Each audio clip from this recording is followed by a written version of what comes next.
please help me welcome back to the stage director Alan Berliner. Thank you. Thank you so much. Thank you. It's shown in New York. That's exciting. That's great. Thank you for being here to share that. Before we talk, I just want to recognize a few people in the room whose help and support were invaluable, and I couldn't have made the film without them. So just very quickly, if I may, Connor Smith. You got to stand, Connor. I can't see you, but there. Connor Smith is my assistant, and he did all that computer graphic stuff in Photoshop. Very talented man. Thank you, Connor. Benita Rafan. Benita, you got to stand. I can't see you, please. Benita? Ah, here you go. Benita scanned every image in the film. Wow. Quentin Chiappetta. Quentin, where are you? Mixer extraordinaire. Thank you, Quentin, for your help. Jason Crump, colorist. Jason, where are you, please? There you go, colorist. Made it look like it looks. Thank you so much. Joe DeGeorgis, where are you, Joe? There you go. Joe did all the microphotography in the so-called pulp section. Thank you, Joe. Great job. Thank you. A few intangible thank yous. Eli, my son Eli, where are you, young man? Thank you. Thank you. My wife, Sherry. Where are you, Sherry? Thank you. I disappeared for long stretches of time in the back of my cave to make this film. And they allowed, accepted, put up with, and yeah, I couldn't have done this without them. And last but not least, Lisa Heller and Nancy Abraham. If you could just raise your hands, if you'd be so kind, or stand up. Lisa and Nancy sitting over there. What can I say? Their belief in me, their support of my work over the years is a gift, is a blessing, and I'm forever grateful, and I thank you from my heart. Okay. So. You want to talk about the screams? Well, there's so much I want to talk about. I mean, I wanted to start off by saying, Alan, after 40 years of collecting images, how did you know it was time to finally sit down and make the film? Well, there are a lot of, at a certain point, you know, Eli was old enough where I knew my relationship to parenting was changing, and the election in 2016 certainly was a big motivating factor. I was just ready. 40 years seemed like a nice parenthesis, nice even number. I was just ready, and yeah, I learned the process of cutting the photographs out and sorting them and understanding how the world has been represented photographically. I sort of more or less learned everything I needed to know, or I was ready to learn everything I could learn. I had established a system that it was time to enact, you know? So, yeah. And I mean, in all of your films, the whole audio track, the sound landscape is a character in itself, and especially in this film, there's these motifs. So the scream you mentioned, the typewriter, the symbols. Let's talk about the scream. Okay. First of all, one way of transforming the images, all right, I knew that sound would be, as it is in all of my films, but especially in this, I knew that sound would be a very important element. I bring a lot of sounds with me from earlier films, typewriter hits, bells, cymbals, camera clicks. Those have been with me. I'm kind of hardwired. But the scream, and I have to say, people who mean well by me and who are telling me the truth throughout the course of, Shari especially, throughout the course of making the film, told me I should cool it with the screams. Too many screams. They hurt her ears, you know? But I have to say, and normally I trust her opinion and I value her advice. In this case, I disagreed. But it's not because I didn't think about it all the time. You can't read the news. I'm not telling you anything I hope you don't know. You can't read the newspaper every day and understand that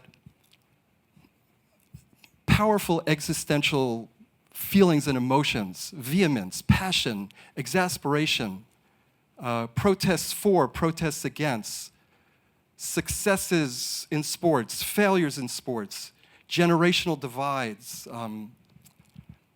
disagreements in relationships, giving birth. We all scream when we're born, for God's sakes, you know? Mortality. I mean, the scream is the silent soundtrack of many, many photographs. And I couldn't make the film without acknowledging that. I couldn't make a film without expressing that and giving that voice. And so, you know, damn it, and you couldn't go halfway. You had to go all the way. I don't know exactly how many screens are in the film. I apologize if you thought there were too many, but I can't help it. That's just, yeah. And earlier today, I heard a very interesting piece of information that all of the sounds were sounds you owned, except for the woman's scream. Yeah. Well, Abigail Gampel is somewhere in this room. You could stand up, Abby. Yeah. The source of the scream? Yeah. Well, thank you. Is it? Yeah, okay, yeah. Wow. A human. I had a male scream. The male scream was part of my library, but I didn't have a female scream. And Abby, who's a neighbor of mine, I knew had both the lungs and the personality to sort of do it. And I brought it to a sound studio, and you did it wonderfully. And I thank you for that. No. Let's thank Abby. So most of us were very impressed that you bought one newspaper every single day. That's not true. Exactly. So can you tell us a little bit more about Yeah. how many newspapers Yeah. you'd end up Yeah. buying? Yeah. For most of the time making the film, before I began editing, you know, I had a newspaper every day, and if there was a photograph I was interested in on page 5, and one I was interested on page 6, I had to make a decision, choose one. And that's just how it went. And then at a certain point when I realized that the stakes were higher, I decided I needed two newspapers every day. So I had to have access to both. So it was kind of an insurance policy. One was always delivered to my door in the morning. So, and by the way, for those filmmakers in the room, you might call this an archival film. And the joy of it for me is that every day new footage came in to my doorstep. I couldn't wait to get up. I couldn't wait to wake up to see what was possibly in the newspaper for my film. But of course, the delivery person doesn't know what I'm doing, right? So they don't care if it's wet from the rain or it's torn from their carelessness or whatever. So some days, and this is where it gets really interesting, the bodega on my corner walking west, and then the newsstand on my corner going south, because I would buy from both, just to also keep in touch with them, depending what direction I was walking in. To this day, I don't know what they made of me, because sometimes I would buy two, you know? They saw me trying to get the best copy print. Sometimes I wanted a bag to take it in, you know, like 2 bags, whatever. Sometimes I would walk in on a Wednesday. By the way, you got an extra copy of Monday? You know, but they put up with me. Of course, I was a steady customer in a time when steady customers for newspapers doesn't really exist anymore. Yeah, but anyway, so 2 papers up until the end, and it's funny because Sharon Neal, I will tell you, we stopped it. We stopped in play. I couldn't be at rest if I didn't have the second newspaper. You know, I talk about ritual, routine, obsession. Yeah, I had to have the 2 newspapers because that was part of the process for the last 5 or 6 years, actually. And so this film only was finished a few months ago, and it premiered at Toronto in September.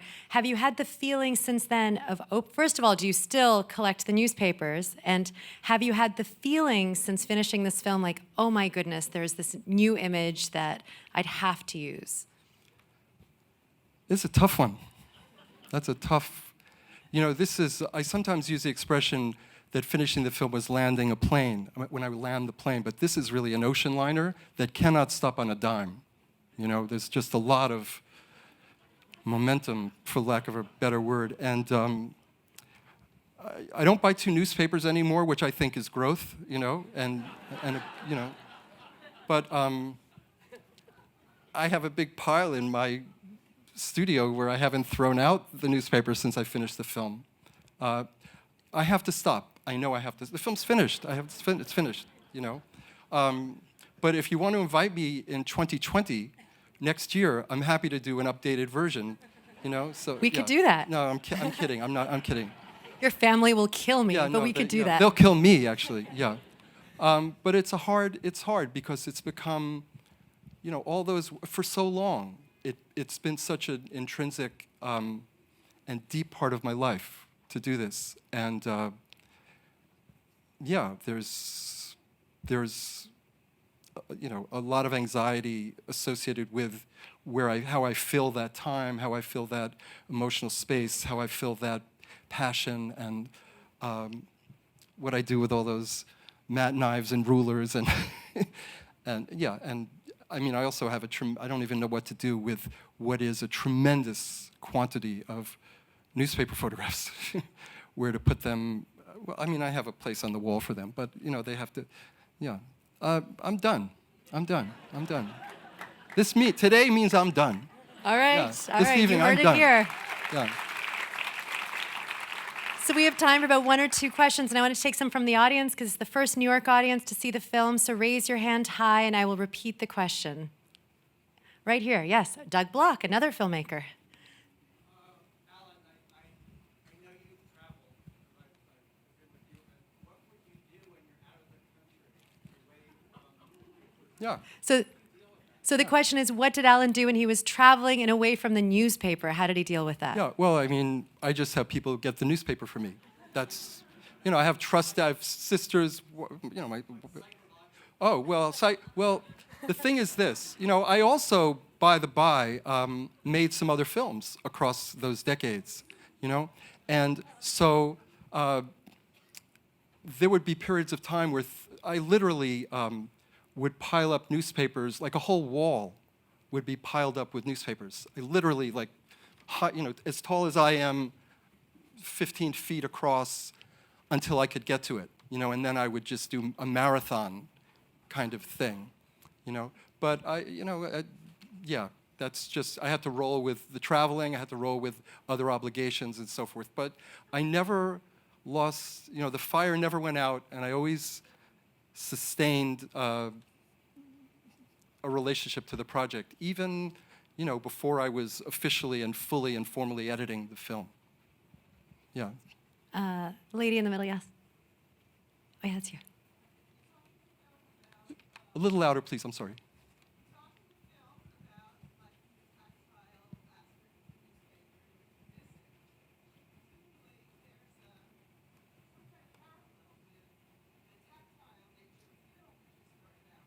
Yeah. Yeah.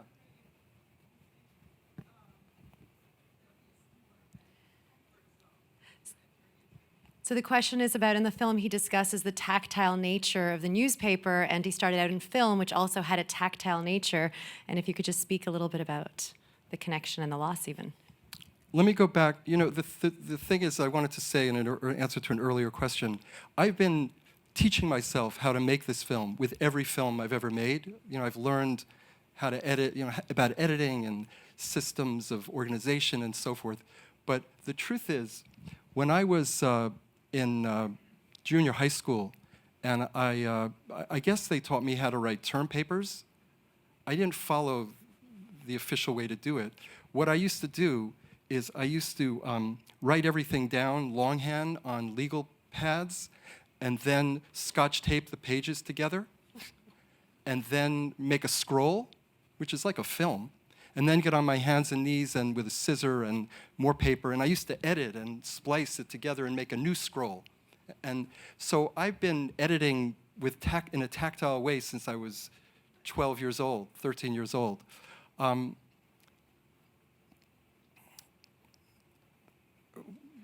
am I going to do, you're asking? I mean, what are we all going to do, you know? It's going to be hard, you know. The loss of the newspaper is going to change the way at least I measure history. In the old days, I think it's still possible if you act quickly. I thought the best gift I could give anyone for their birthday was a copy of the New York Times on the date of their birth. You know, it's a snapshot of what the world was like. And I'm not talking only about what the headlines are, but even just the advertisements, all the subtext of the world as we know it. And we're going to lose that. We're going to lose that ability to frame every day as a moment in time and make those kinds of measurements. And you know, I'm gonna miss that. I mean, the internet now. You take November 9th, 2019. You want to know what happened today? Well, do you mean on what, on what website and at what time? Because the internet is continually refreshing itself. So there's no such thing as today as a moment in time. There's no such record, such a thing as a record of today. You know? I hate to do this. That's actually all the time we have for the Q&A, but I will say you're the first audience to see this. It's going to be on HBO at some point, so please check out when it's there. And thank you so much, Alan, for sharing this poem with us. This My beautiful poem. Thank you to you. Thank Appreciate it. And thank you.